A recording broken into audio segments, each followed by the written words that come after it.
अथ समाधिपादः। अथ योगानुशासनम्। योगश्चित्तवृत्तिनिरोधः तदा द्रष्टुस्वरूपे अवस्थानम् वृत्तिसारूप्यमितरत्र। वृत्तयः पञ्चतयः क्लिष्टाः प्रमाणविपर्ययविकल्पनिद्रा स्मृतयः। प्रत्यक्षानुमानागमाः प्रमाणानि। विपर्ययो मिथ्याज्ञानमतद्रूपप्रतिष्ठम्। शब्दज्ञानानुपाती वस्तुशून्यो विकल्पः। अभावप्रत्ययालम्बना तमोवृत्तिर्निद्रा। अनुभूतविषया सम्प्रमोषः स्मृतिः। अभ्यासवैराग्याभ्यान्तन्निरोधः। तत्र स्थितौ यत्नोऽभ्यासः स तु दीर्घकालनैरन्तर्य सत्कारादरासेवितो दृढभूमिः। दृष्टानुश्रविकविषयवितृष्णस्य वशीकारसंज्ञा वैराग्यम्। तत्परं पुरुषख्यातेर्गुणवैतृष्ण्यम्। वितर्कविचारानन्दास्मितारूपानुगमात् सम्प्रज्ञातः। विरामप्रत्ययाभ्यासपूर्वः संस्कारशेषोऽन्यः। भवप्रत्ययो विदेहप्रकृतिलयानाम्। श्रद्धा वीर्यस्मृति समाधिप्रज्ञापूर्वक इतरेषाम्। तीव्रसंवेगानामासन्नः। मृदुमध्याधिमात्रत्वात्ततोऽपि विशेषः। ईश्वरप्रणिधानाद्वा क्लेशकर्मविपाकाशयैरपरामृष्टः पुरुषविशेष ईश्वरः। तत्र निरतिशयं सर्वज्ञबीजम्। स एष पूर्वेषामपि गुरुः कालेनानवच्छेदात्। तस्य वाचकः प्रणवः। तज्जपस्तदर्थभावनम्। ततः प्रत्यक्षेतनाधिगमोऽप्यन्तरायाभावश्च। व्याधिस्त्यानसंशयप्रमादालस्याविरति भ्रान्तिदर्शनालब्धभूमिकत्वानवस्थितत्वानि चित्तविक्षेपास्ते अन्तरायाः दुःखदौर्मनस्याङ्गमेजयत्वश्वासप्रश्वासा विक्षेपसः भुवः तत्प्रतिषेधार्थमेकतत्त्वाभ्यासः मैत्री करुणामुदितोपेक्षाणां सुखदुःखपुण्यापुण्यविषयाणां भावनातश्चित्तप्रसादनम् प्रच्छर्दनविधारणाभ्यां वा प्राणस्य विषयवती वा प्रवृत्तिरुत्पन्ना मनसः स्थितिनिबन्धिनी विशोका वा ज्योतिष्मती वीतरागविषयं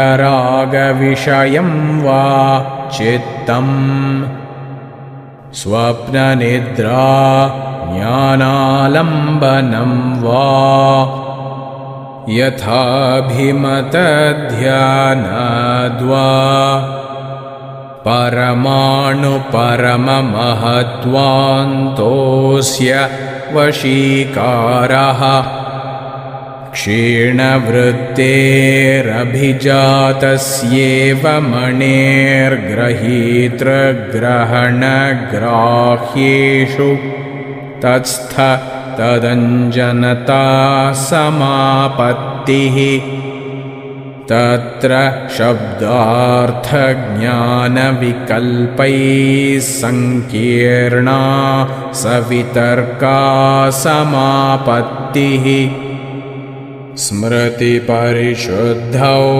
स्वरूपशून्ये वार्थमात्रनिर्भासा निर्वितर्का एतयैव सविचारा निर्विचारा च सूक्ष्मविषया व्याख्याता सूक्ष्मविषयत्वञ्चालिङ्गपर्यवसानम् ता एव सबीजसमाधिः निर्विचारवैशारद्येऽध्यात्मप्रसादः ऋतम्भरा तत्र प्रज्ञा श्रुतानुमानप्रज्ञाभ्यामन्यविषया विशेषार्थत्वात् तज्जसंस्कारोऽन्यसंस्कारप्रतिबन्धी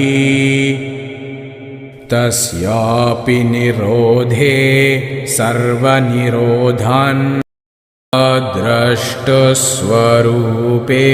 अवस्थानम् वृत्तिसारूप्यमितरत्र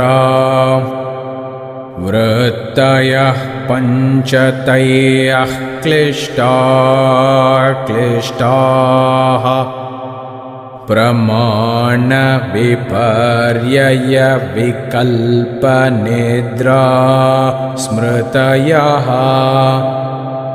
प्रत्यक्षानुमानागमाः प्रमाणानि विपर्ययो मिथ्याज्ञानमतद्रूपप्रतिष्ठम् शब्दज्ञानानुपाती वस्तुशून्यो विकल्पः अभावप्रत्ययालम्बना तमोवृत्तिर्निद्रा अनुभूतविषया सम्प्रमोषः स्मृतिः अभ्यासवैराग्याभ्यान्तन्निरोधः तत्र स्थितौ यत्नोऽभ्यासः स तु दीर्घकालनैरन्तर्य सत्कारादरासेवितो दृढभूमिः दृष्टानुश्रविकविषयवितृष्णस्य वशीकारसंज्ञा वैराग्यम् तत्परं पुरुषख्यातेर्गुणवैतृष्ण्यम् वितर्कविचारानन्दास्मितारूपानुगमात् सम्प्रज्ञातः विरामप्रत्ययाभ्यासपूर्वः संस्कारशेषोऽन्यः भवप्रत्ययो विदेहप्रकृतिलयानां श्रद्धा वीर्यस्मृतिसमाधिप्रज्ञापूर्वक इतरेषां तीव्रसंवेगानामासन्नः मृदुमध्याधिमात्रत्वात्ततोऽपि विशेषः ईश्वरप्रणिधानाद्वा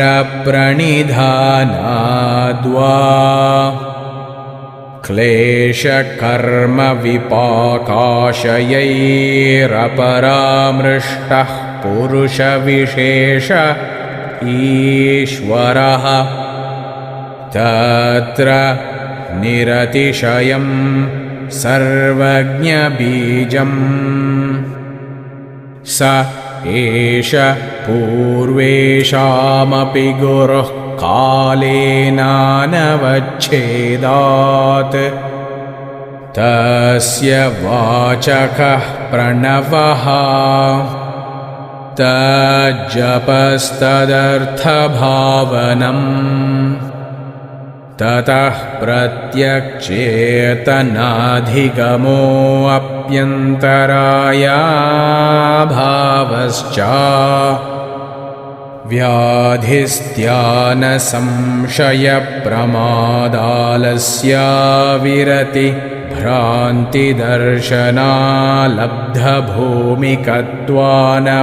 भ्रान्तिदर्शनालब्धभूमिकत्वानवस्थितत्वानि चित्तविक्षेपास्ते अन्तरायाः दुःखदौर्मनस्याङ्गमेजयत्वश्वासप्रश्वासा विक्षेपसह भुवः तत्प्रतिषेधार्थमेकतत्त्वाभ्यासः मैत्री करुणामुदितोपेक्षाणां सुखदुःखपुण्यापुण्यविषयाणां भावनातश्चित्तप्रसादनम् प्रच्छर्दनविधारणाभ्यां वा प्राणस्य विषयवती वा प्रवृत्तिरुत्पन्ना मनसः स्थितिनिबन्धिनी विशोका वा ज्योतिष्मती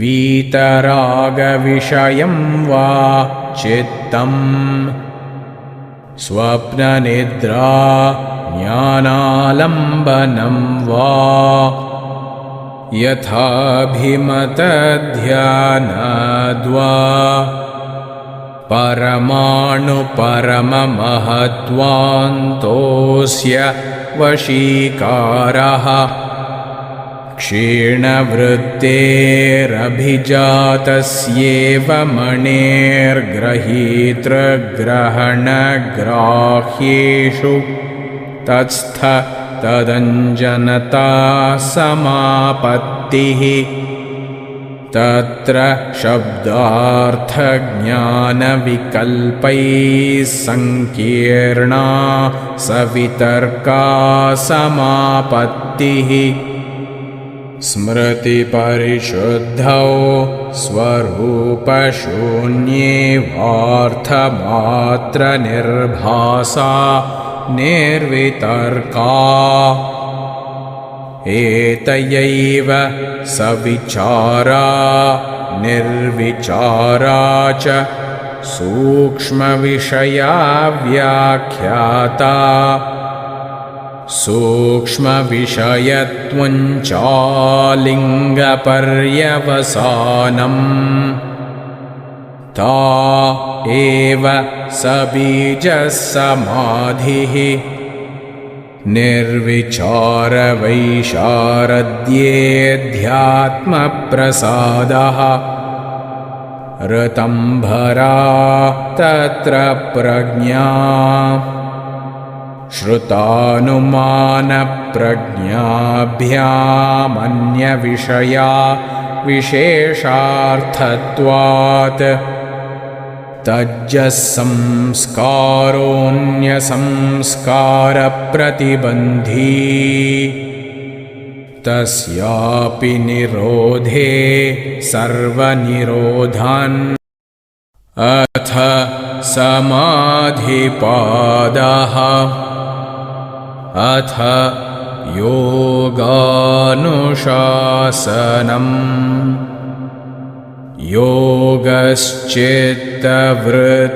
योगश्चित्तवृत्तिनिरोधः तदा द्रष्टुस्वरूपे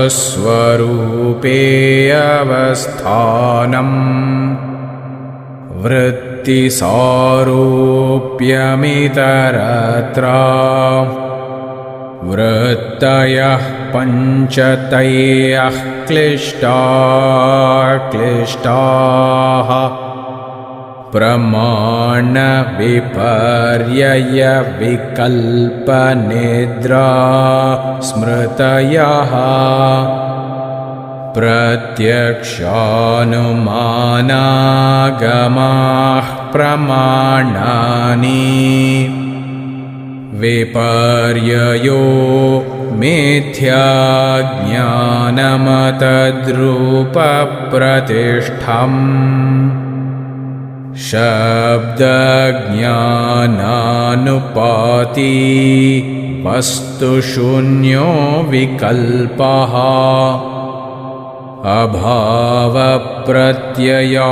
अभावप्रत्ययालम्बना तमोवृत्तिर्निद्रा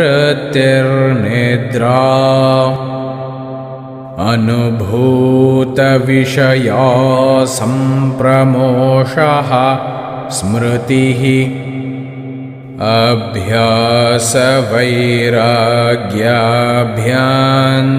अभ्यासवैराग्याभ्यान्तन्निरोधः तत्र स्थितौ यत्नोऽभ्यासः स तु दीर्घकालनैरन्तर्य सत्कारादरासेवितो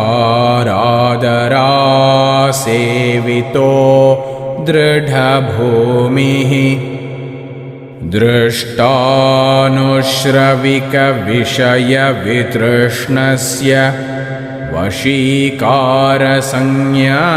वैराग्यम् तत्परं पुरुषख्यातेर्गुणवैतृष्ण्यम् वितर्कविचारानन्दास्मितारूपानुगमात् सम्प्रज्ञातः विरामप्रत्ययाभ्यासपूर्वः संस्कारशेषोऽन्यः भवप्रत्ययो विदेहप्रकृतिलयानाम् श्रद्धा वीर्यस्मृति समाधिप्रज्ञापूर्वक इतरेषाम् तीव्रसंवेगानामासन्नः मृदुमध्याधिमात्रत्वात्ततोऽपि विशेषः ईश्वरप्रणिधानाद्वा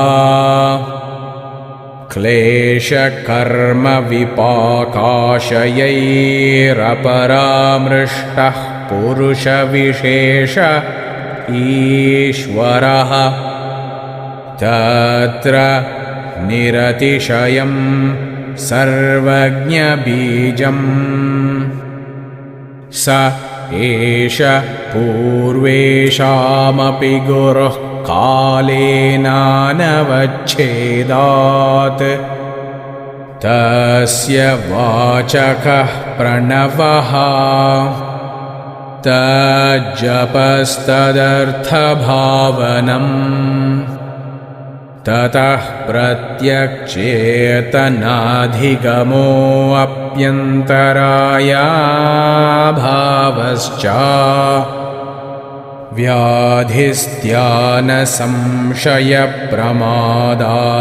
व्याधिस्त्यानसंशयप्रमादालस्याविरति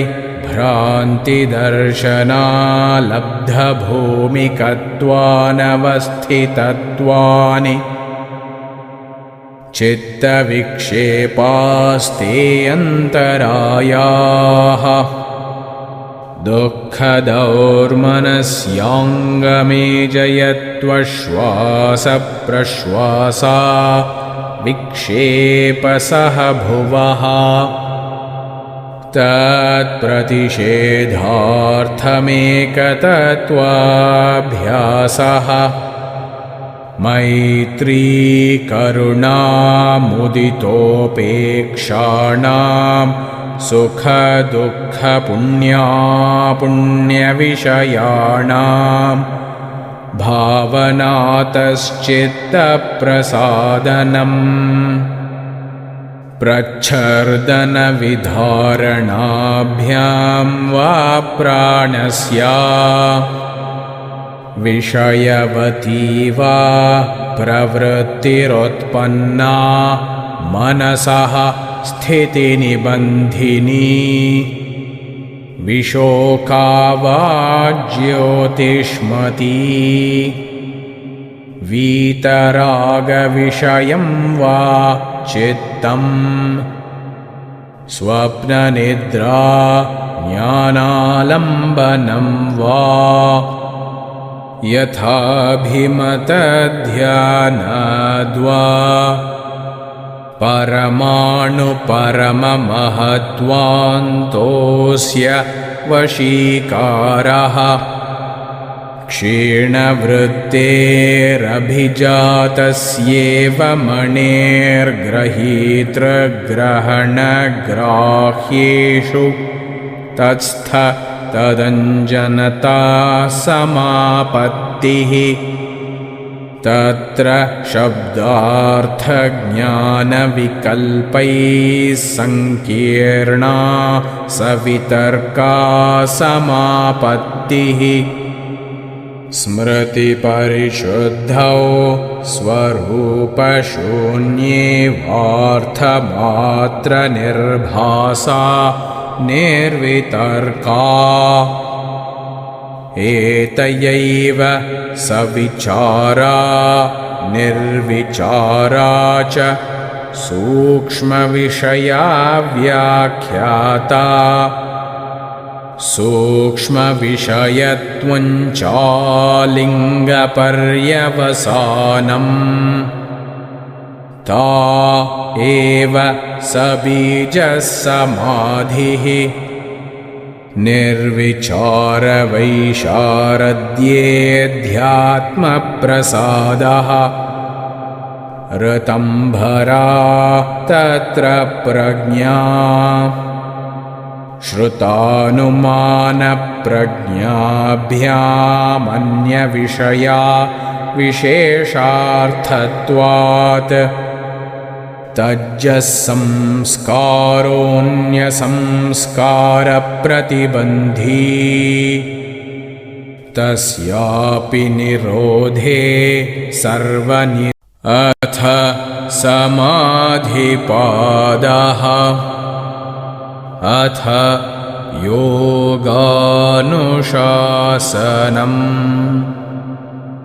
योगश्चित्तवृत्तिनिरोधः तदा द्रष्टुस्वरूपेऽवस्थानम् वृत्तिसारूप्यमितरत्र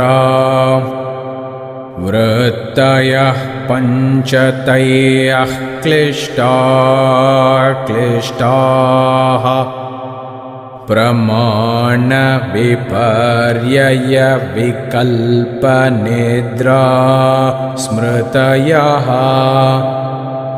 प्रत्यक्षानुमानागमाः प्रमाणानि विपर्ययो मिथ्याज्ञानमतद्रूपप्रतिष्ठम्